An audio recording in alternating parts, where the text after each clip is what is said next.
In 1965, Charles de Gaulle, the president of France who had just spent a decade rebuilding his country from occupation, stood at a press conference and demanded something no American leader expected. He wanted gold, not as a preference, as payment.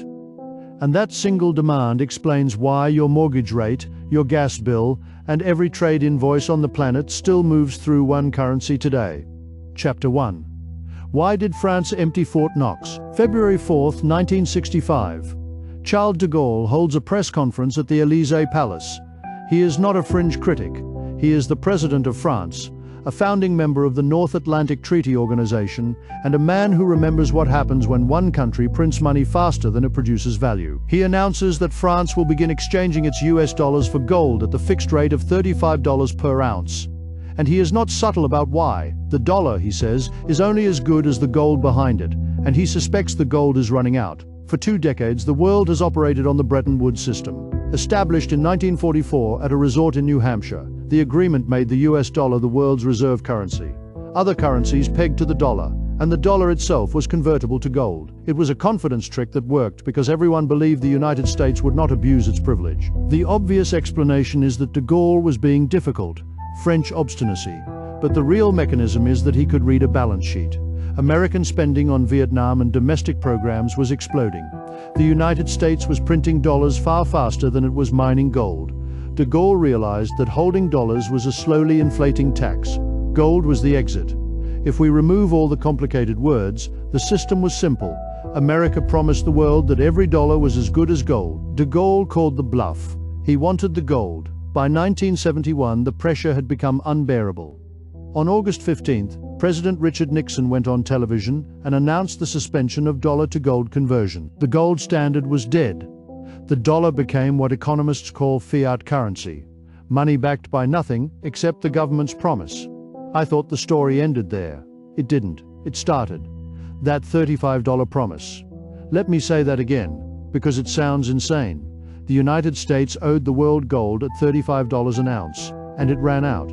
The dollar now had a problem. Without gold backing, why would any country hold dollars? Why would a Japanese manufacturer or a Saudi oil minister want paper that was just paper? The answer came 3 years later, and it had nothing to do with gold. Chapter 2. What did Saudi Arabia actually buy in 1974? 1973. The Yom Kippur War. Egypt and Syria attack Israel. The United States supplies weapons to Israel. Arab oil-producing nations, organized as OPEC, announce an embargo. Oil prices quadruple overnight. American gas stations run dry. The economy enters a tailspin. Henry Kissinger, the U.S. Secretary of State who handled foreign policy for the Nixon administration, boards a plane to Riyadh. He is not going to negotiate oil prices. He is going to negotiate the currency those prices are quoted in. The deal is simple. Saudi Arabia agrees to sell oil exclusively in US dollars. In exchange, the United States provides military protection and weapons. The kingdom gets security. The United States gets something far more valuable than oil. It gets permanent demand for its currency.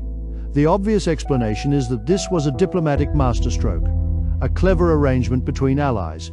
But the real mechanism is that it transformed oil from a commodity into a currency delivery system. Every country that needs oil now needs dollars first, not because they want dollars, because they have no choice. If this sounds abstract, here is the concrete version. A Japanese factory needs oil to run. Saudi Arabia will only accept dollars. So Japan must sell cars or electronics to the United States to earn dollars, or it must buy US government debt to hold dollars in reserve. The oil purchase creates a chain reaction that forces Japan into the dollar ecosystem. The same chain reaction hits Germany, India, Brazil, South Korea, and every other oil-importing nation on Earth. I assumed this was about oil pricing. It's about currency trapping. The handshake in Riyadh created a forced customer base of nearly every economy on the planet. That number is incomprehensible. And here is where the system reveals its genius. Saudi Arabia does not spend all those dollars inside its own borders. There are only so many imports a desert kingdom can absorb. So what happens to the leftover dollars? They flow back. Saudi Arabia buys US government bonds, US real estate, US stocks, US weapons. The dollars leave to buy oil, then they boomerang back as investment. Economists call this petrodollar recycling. What it really means is that the rest of the world funds American debt as a side effect of keeping its factories running. Chapter 3. Why does Japan lend money to a country that already owes too much? Picture a trading desk in Tokyo. It is 9 in the morning. A bond trader is looking at US Treasury yields. The United States owes over $30 trillion in debt. By any normal standard, this is a risky borrower. Yet the trader is not pricing risk, he is pricing necessity. Japan imports nearly all of its oil. It has no domestic production to speak of. Every month, it needs dollars to pay for energy. The safest way to hold those dollars is not cash. Cash earns nothing and loses value to inflation. So, Japan buys US government bonds. It becomes one of the largest foreign creditors to the United States. Not because it believes American debt is a great investment, because it needs the currency to buy oil. The obvious explanation is that US debt is safe. It has never defaulted, but safety is actually the symptom. The real mechanism is structural dependency. Japan cannot hold yuan because China has capital controls and does not price oil in yuan consistently. It cannot hold euros because Europe does not have deep enough capital markets to absorb the scale. It holds dollars because the oil market demands it. If we remove all the complicated words, Japan is not lending to America as an investment choice. Japan is maintaining a dollar savings account because the global oil market forces it to. That $30 trillion figure. I had to read that twice. The world's largest debtor nation borrows at rates that would make any other country jealous. And the reason is not creditworthiness. It is that the debtor designed the payment system. This creates 3 effects that touch every American directly. First, the dollar stays stronger than it should be based on trade alone. Your imported iPhone is cheaper than it would be in a neutral currency market. Second, the US government borrows at artificially low rates. That keeps your mortgage cheaper, your government spending higher, and your taxes lower than they would otherwise be. Third, and this is the one most people miss, the United States can cut any country off from the global economy with a phone call. When America sanctioned Russia in 2022, it did not invade. It simply said, you cannot use dollars. Russian banks froze. Russian companies could not pay suppliers. Russian oligarchs could not access their yachts.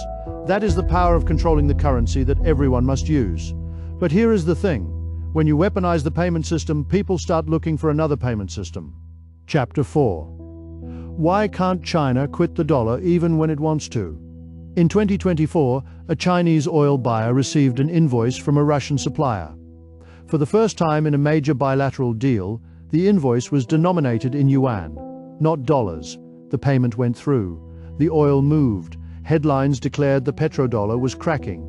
The obvious explanation is that China and Russia are breaking the system. They are trading outside the dollar. The BRICS coalition is building an alternative. But the real mechanism is more stubborn. A few oil deals in yuan do not rebuild the global financial plumbing. Here is why. The global oil market trades roughly 90 million barrels per day. Each barrel is priced, invoiced, hedged, insured, and financed in dollars. Futures contracts on the New York Mercantile Exchange and the Intercontinental Exchange in London settle in dollars. Shipping insurance is dollar-denominated. Letters of credit from global banks are issued in dollars. Changing this is not like switching your phone provider, it is like rewiring the electrical grid of a continent while everyone is still using the power. If this sounds confusing, here is how it really works. A currency is not just money, it is a language.